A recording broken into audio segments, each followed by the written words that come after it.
play hide and clap?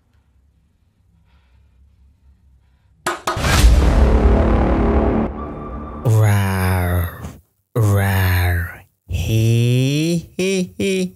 Selamat datang kembali para nyimakers. Gimana nggak tambah sayang kalau tiap nonton sampai habis malah sampai ketiduran sehingga peta cair tercipta. Untuk hari ini di malam yang cekam karena teringat cicilan token listrik, kompor gas, sembako tiap bulan, apalagi butuh dukungan para nyimakers semua agar saya tetap menyambung hidup. Nyimax akan memberi satu kisah film nyata di mana film ini, film yang booming pada masa itu, menceritakan tentang seorang wanita indicrot yang berjuang melawan para syaitan al-iblisa ajina, membantu sebuah keluarga yang baru saja pindah di rumah. Namun alangkah terkejutnya ketika rumah itu ada sesuatu yang membahayakan mereka. Apa itu? Tidak usah bertele-tele, langsung cerot ke videonya. Gas.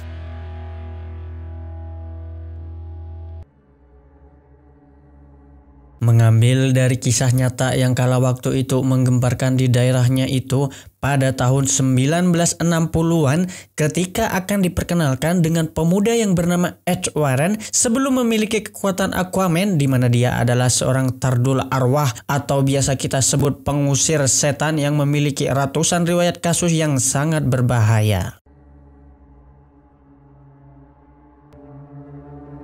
Dan juga sudah dia ditangani bersama istrinya yang bernama Lorraine Warren, di mana beliau juga memiliki kemampuan untuk menerawang, merasakan, dan berinteraksi langsung kepada makhluk halus dan juga bisa melihat masa lalu dari orang lain yang tak dikenal sebagai tanda bahwa bukti dirinya adalah seorang indigoy.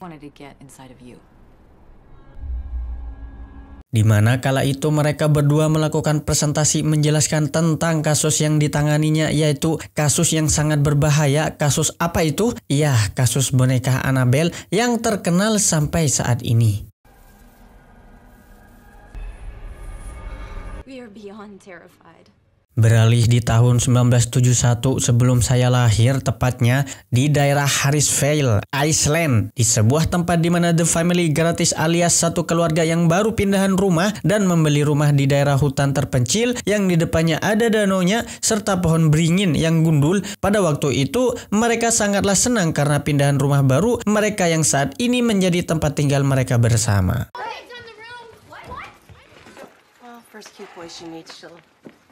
Sebelum itu mari kita perkenalkan satu keluarga di sini, Roger yang sang bapak dari keluarga bahagia ini serta Caroline istri serta ibu dari anak-anak si Roger, Judy kakak dari adik-adiknya yang baru pertama kali bertemu dengan pria bujang si kacamata yang bernama Nancy, dan Cindy, April si bungsu yang sedang bermain bawah pohon, dan terakhir si hewan haram alias Sadie, di mana pada saat pertama kali menginjak rumah itu Sadie ternyata sudah merasakan hal aneh untuk pertama kalinya dan takut untuk memasuki rumah tersebut.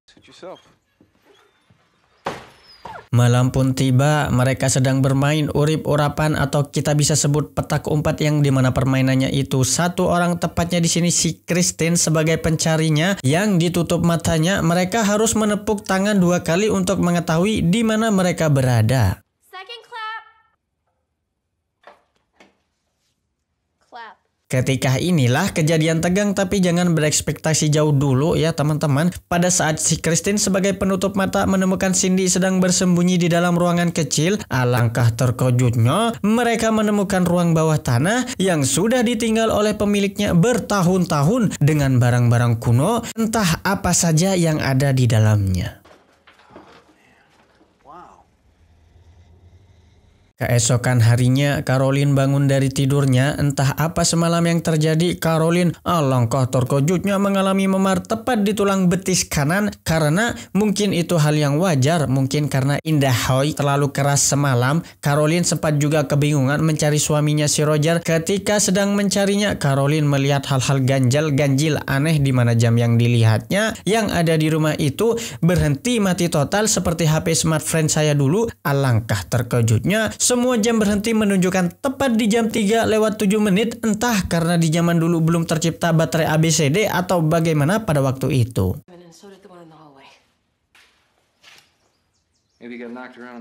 Di saat ketika April si bungsu mencari Sadie si anjing, entah dari awal film sampai di pintu itu pun belum terlihat batang ekornya, dan tak taunya ketika April si bungsu mencari di belakang rumahnya, alangkah terkejutnya.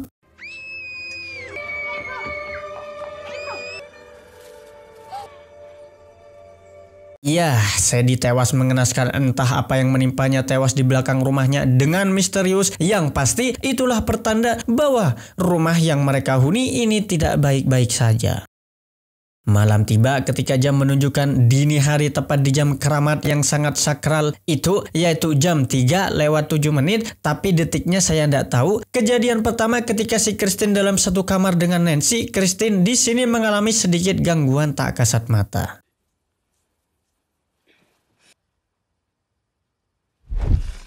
Berpindah pada situasi si Roger yang alangkah terkejutnya sok karena dihadapkan dengan suara entah dari mana. Tanpa pikir panjang, Roger pun langsung melihat situasi rumah dan mencari di mana arah suara itu. Roger langsung diperlihatkan dengan pintu yang terbuka tertutup secara mandiri, namun tidak ada apa-apanya, yang dimana Roger pun akan mengecek lantai atas ketika Roger akan berjalan menuju tangga. Alangkah terkejutnya.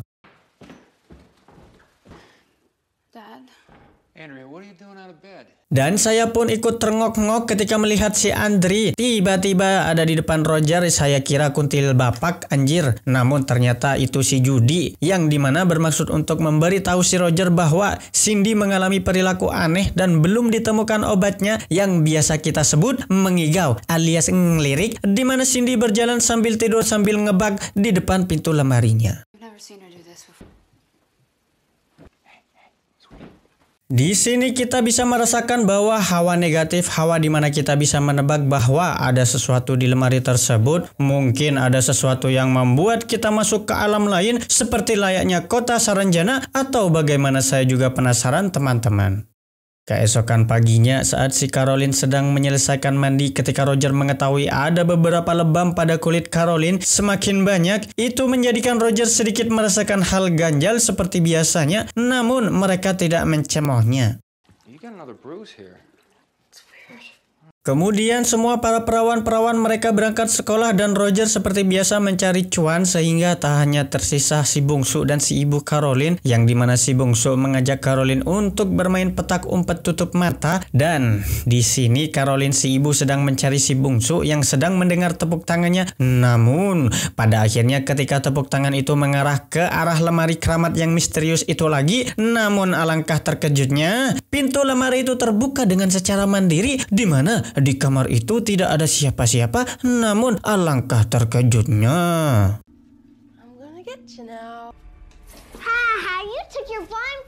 Singkat cerita, malam pun petang melihat Christine mengorok mengilar tidur nyenyak, di mana ketika ada sesuatu yang menariknya lagi, Christine terbangun dari tidurnya. Christine mencari di mana asal tarikan hentakan jahil itu, namun ketika melihat ke arah pintu kamarnya, alangkah terkejutnya.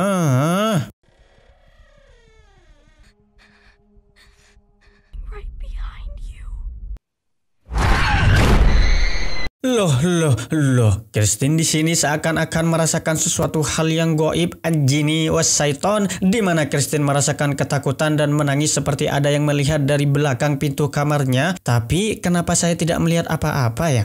Dan Christine di sini melihat ada sesuatu yang besar berdiri tegak bagaikan paskibra dengan bayangan hitam di belakang Nancy. Namun alangkah mengerikannya.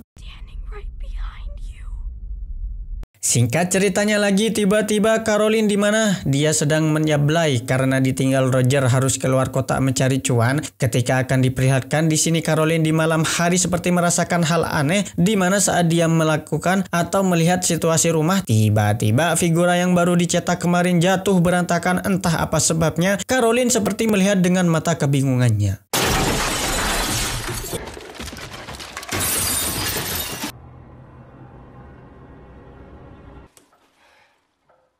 Tidak selesai sampai di situ, seperti cobaan ujian hidup anak Gen Z yang depresi, Caroline mulai semakin memberanikan diri untuk melihat situasi ruang bawah tanah karena Caroline merasakan ada orang lain yang masuk ke rumahnya. Namun ketika dia berdiri pas di atas tangga pintu ruang bawah tanah, dan inilah yang terjadi.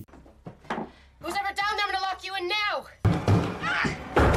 Tidak heran, tidak terkejut alias pasti takut jika saya jatuh tengah malam di tempat seperti ini. Ada yang mendorong, tiba-tiba pintu tertutup sendiri, tiba-tiba bola kecil terlempar dari kekeningan yang tak terduga, di mana Caroline merasakan sangat ketakutan pakai sekali. Kemudian lampu yang berada di ruangan tersebut meletup hingga gelap, tapi Caroline untung tidak seperti ibu-ibu PKK yang hanya bisa ngoceh dari belakang saja. Kemudian Caroline meraih tangga dan menghidupkan korek yang sebelumnya sudah disiapkan si Roger. Namun ketika melihat ke bawah dengan cahaya yang minimalis, lalu suara seperti anak kecil mengajak petak umpet, alangkah mengerikannya. Wanna play hide and clap? Gangguan demi gangguan mereka alami, kini giliran si Adrian dengan si Cindy, yang mana Cindy melakukan hal yang sama ketika sebelumnya mengetuk pintu dengan kepalanya. Di sini kita melihat Adrian berusaha membantu Cindy untuk kembali ke tempat tidurnya. Namun alangkah mengerikannya ketika pintu misterius itu terbuka dengan sendirinya ketika si Adrian sedang ingin menutupnya. Loh.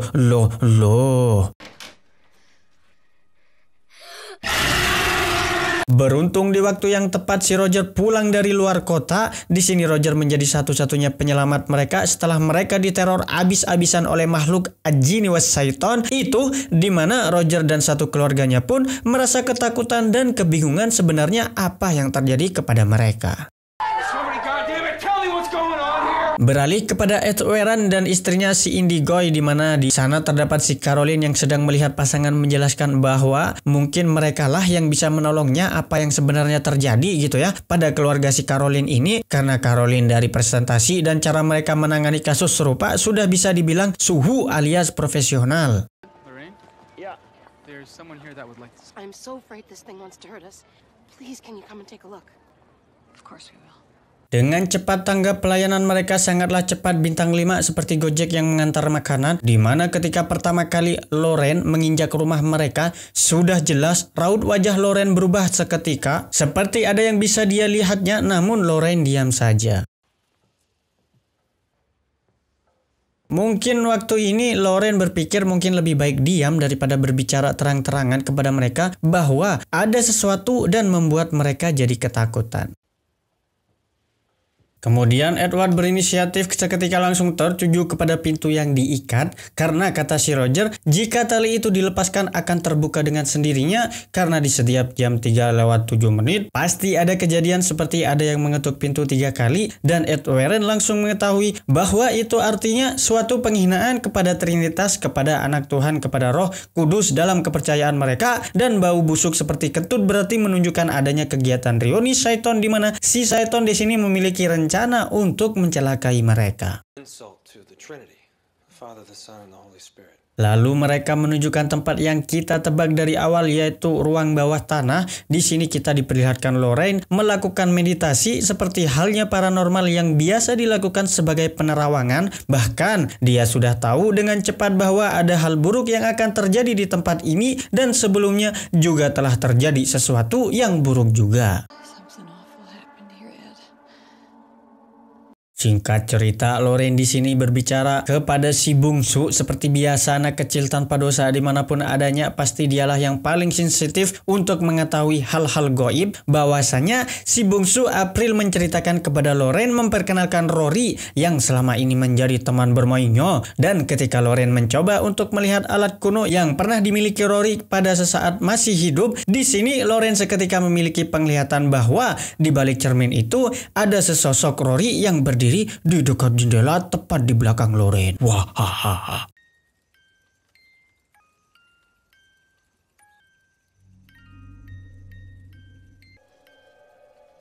Kemudian kita akan dibawa oleh Lorraine menelusuri di sekitar halaman tempat di dekat danau kecil dengan pohon besar tandus, di mana ketika Edward menghampiri Lorraine, seperti Lorraine merasakan kekuatan energi yang sangat tinggi, di mana ketika Lorraine menoleh ke belakang, alangkah terkejutnya.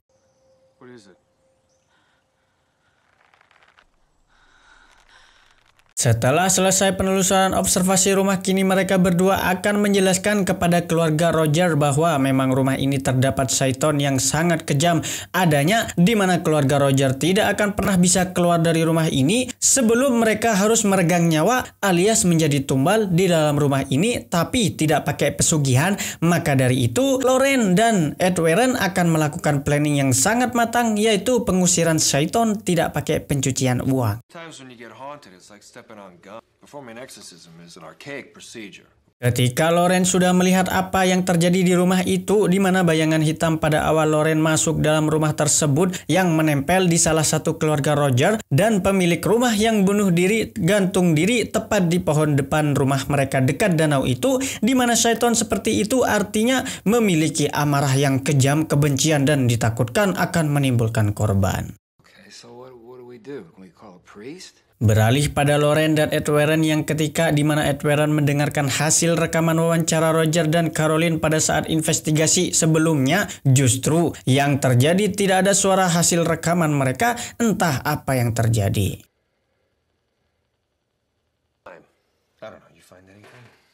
Di sini kita akan diperjelas lagi mengapa syaiton itu membutuhkan tumbal. Sejarah yang dimiliki rumah tersebut yaitu di mana mereka melakukan suatu perjanjian yang dilakukan oleh si syaiton yang bernama Bathsheba sebelum dia meninggal gantung diri di pohon pada jam 3:07, di mana Bathsheba melakukan perjanjian kutukan yang menyatakan cinta kepada iblis lalu gantung diri dan menjadi demit. Death was pronounced at 3:07. Climbed up, proclaimed her love to Satan, and hung herself. Lanjutnya kepada Rory, yaitu korban pertama dari penghuni rumah itu setelah kematian Bathsheba, di mana ibunya Rory juga bunuh diri. Namun Rory entah menghilang kemana, dan juga kejadian bunuh diri seorang bocah cogil yang tenggelam di danau tersebut di saat semuanya secara jelas terjadi. Namun alangkah terkejutnya. People who took her land.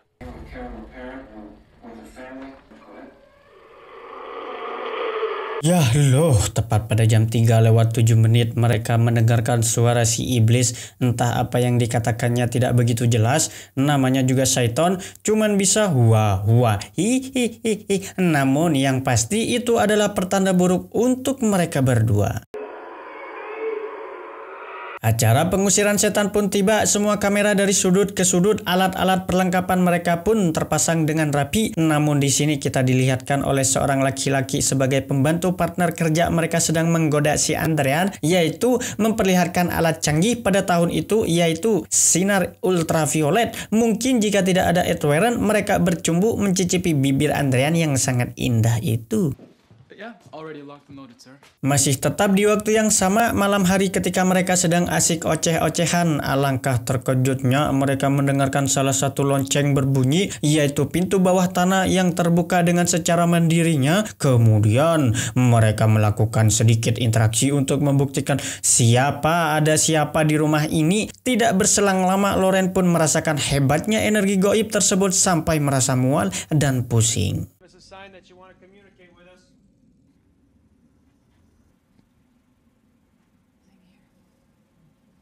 Keesokan harinya, Caroline sedang tidur siang akibat begadang semalam. Tiba-tiba terjadi sesuatu yang mengerikan, di mana tangan Caroline seperti ada yang mencakarnya sampai lebam. Jadi inilah kenapa kita terkadang pada saat tidur mengalami lebam-lebam. Berarti di dekat kalian ada jin yang mengintainya. Namun alangkah terkejutnya.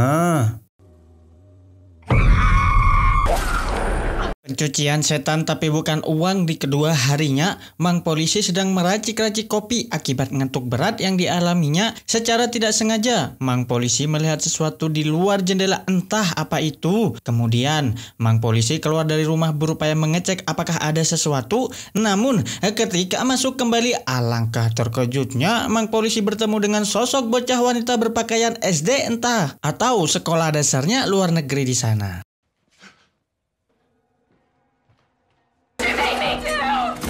Pada saat bersamaan kita juga disaksikan Cindy yang melakukan hal sama, di mana dia tidur sambil berjalan menaiki tangga menuju lemari misterius untuk ketiga kalinya. Namun kali ini berbeda. Cindy tiba-tiba mengalami hal aneh dengan pintu terkunci di dalam kamar tersebut dan menghilang entah kemana.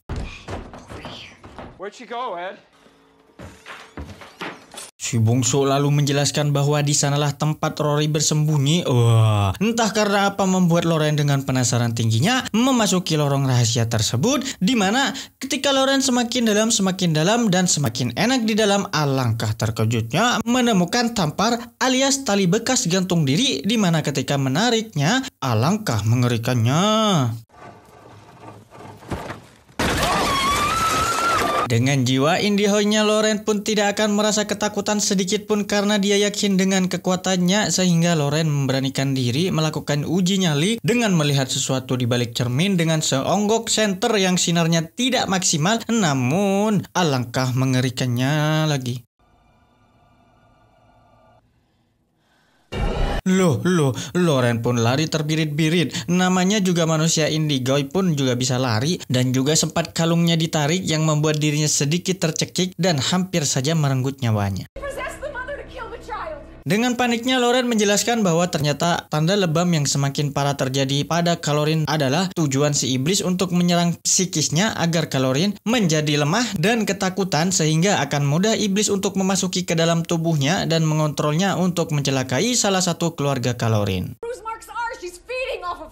Semakin mengerikan ketika Syaitan menunjukkan kekuatannya, di mana kekuatan itu sangatlah besar, teman-teman. Bagaimana tidak besar? Kalau menonjol maksudnya kalau salib saja bisa dijatuhkan olehnya. Ketika salib itu terjatuh di hadapan Nancy, alangkah terkejutnya. Nancy?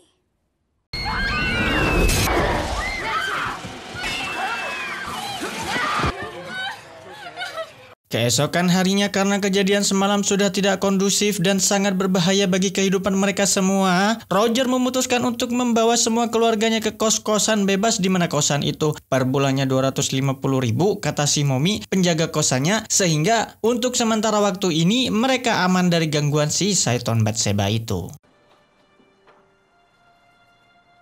Kemudian kita diperlihatkan Loren tiba-tiba menuju ke arah danau, di mana dia melihat bayangan seperti Putri Duyung yang dimana itu adalah anak dari Loren. Alangkah gugupnya dan gawatnya ketika Loren menyadari bahwa itu adalah sebuah peringatan dari si Bathsheba bahwa mereka berdualah sebagai penghalang untuk si Bathsheba. Singkat cerita, langsung di malam harinya, anak semesta wayang wanita dari Loren mengalami gangguan hal mistis sehingga merasa penasaran. Namun pada anehnya, di sini kita diperlihatkan ruangan sak yang terbuka, di mana ruangan tersebut terdapat boneka Annabelle, sehingga sudah jelas di sini apa yang akan terjadi pada si anak Loren.